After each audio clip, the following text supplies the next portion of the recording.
എൻ്റെ ഈശോയെ, ഇന്ന് രണ്ടുപേരെങ്കിലും ചാകണമേ. രണ്ടുകൂടും മെഴുകുതിരി ഞാൻ കത്തിച്ചേക്കാമേ. വില കൂടിയ പെട്ടി തന്നെ അവർക്ക് മേടിക്കാൻ തോന്നേണമേ. ഉരുക്കിൻ പെട്ടിക്ക് തേക്കിൻ്റെ പെയിൻ്റ് അടിച്ചു കൊടുത്താലും അവർക്ക് ആർക്കും മനസ്സിലാകരുതേ കർത്താവേ. എൻ്റെ പെട്ടിയിൽ കിടന്നവരാരും ഇതുവരെ യാതൊരു പരാതിയും പറഞ്ഞിട്ടില്ല എൻ്റെ കർത്താവേ. അസുഖങ്ങൾ മൂലമോ അപകടങ്ങൾ മൂലമോ ആരെങ്കിലുമൊക്കെ എന്നും മരണപ്പെടണമേ. എൻ്റെ കർത്താവേ, എൻ്റെ കച്ചവടം നാൾക്ക് നാളെ മെച്ചപ്പെടണമേ.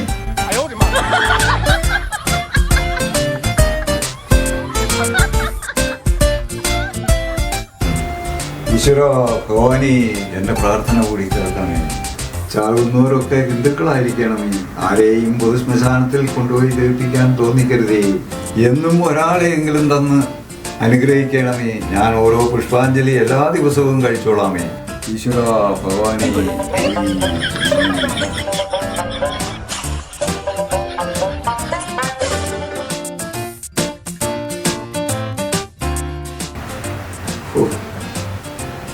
ഒരുത്തനും വിളിക്കുന്നില്ല. രാവിലെ 6 മണിക്ക് ഇവിടെ വന്നിരിക്കുന്നതാണ്. ആരെങ്കിലും വല്ല കെട്ടിടത്തിൻ്റെ മുകളിൽ നിന്ന് വീഴുകയോ മരത്തിൽ നിന്ന് വീഴുകയോ എന്തെങ്കിലും ചെയ്തൊരു ഓട്ടം. ഇവിടെയൊന്നും ഒരു വണ്ടി പോലും കൂട്ടിയിടിക്കുന്നില്ലല്ലോ. അമ്പലത്തിലോ പള്ളിയിലോ വല്ല വെടിക്കെട്ട് അപകടമെങ്കിലും ഉണ്ടായെങ്കിൽ മതിയായിരുന്നു. ഓക്കെ, ശരി ശരി. എൻ്റെ ദൈവമേ, ഞങ്ങൾക്ക് കൂടുതൽ കമ്മീഷൻ തരാൻ മരുന്ന് കമ്പനികൾക്ക് തോന്നണമേ. ചെറിയ രോഗങ്ങൾ ഉണ്ടായാൽ പോലും ഇങ്ങോട്ട് വരുവാൻ ആൾക്കാർക്ക് തോന്നണമേ. ചെറിയ അസുഖങ്ങളെ വലിയ രോഗങ്ങളാക്കി മാറ്റുന്ന ഞങ്ങളോട് പൊറുക്കണമേ. എല്ലാ ദമ്പതികൾക്കും മിനിമം 6 കുട്ടികളെങ്കിലും ഉണ്ടാകാൻ നിയമം ഉണ്ടാക്കുന്നതിന് സർക്കാരിനെ കൊണ്ട് തോന്നിപ്പിക്കണമേ. എല്ലാം സർജറി ചെയ്തെങ്കിൽ മാത്രമേ ഞങ്ങളുടെ സ്ഥാപനം വളരുകയുള്ളൂ. ഞങ്ങളുടെ ശ്രദ്ധക്കുറവ് കൊണ്ട് കത്രികയും പഞ്ഞിയും സൂചിയും വയറ്റിൽ പോയാലും നിയമക്കുരുക്കിൽ നിന്നും ഞങ്ങളെ കാത്തുരക്ഷിക്കണം. രോഗി മരിച്ച് 2 ദിവസം വെന്റിലേറ്ററിൽ വെച്ചാലും ആ വിവരം ബന്ധുക്കൾ അറിയാതെ രക്ഷിക്കണേ. ഒരു ദിവസം കൊണ്ട് അസുഖം മാറിയാലും കുറേ ദിവസം കിടത്തി ഇൻഷുറൻസ് തുക വാങ്ങിച്ചെടുക്കുന്നതും ഞങ്ങളുടെ വളർച്ചയ്ക്ക് വേണ്ടിയാണ്. ദൈവമേ, ഞങ്ങളെ രക്ഷിക്കണേ. നേർച്ചകൾ മുടക്കമില്ലാതെ ചെയ്തോളാമേ ഭഗവാൻ. ദൈവമേ,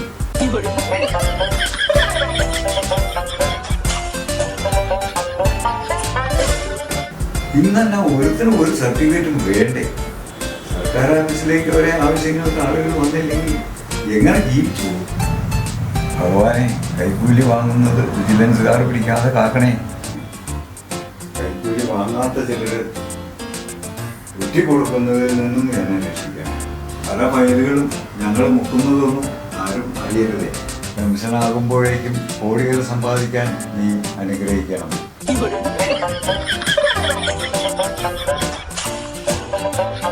മദ്യശാലകളുടെ എണ്ണം കൂട്ടാനുള്ള സൽബുദ്ധി സർക്കാരിന് തോന്നണമേ.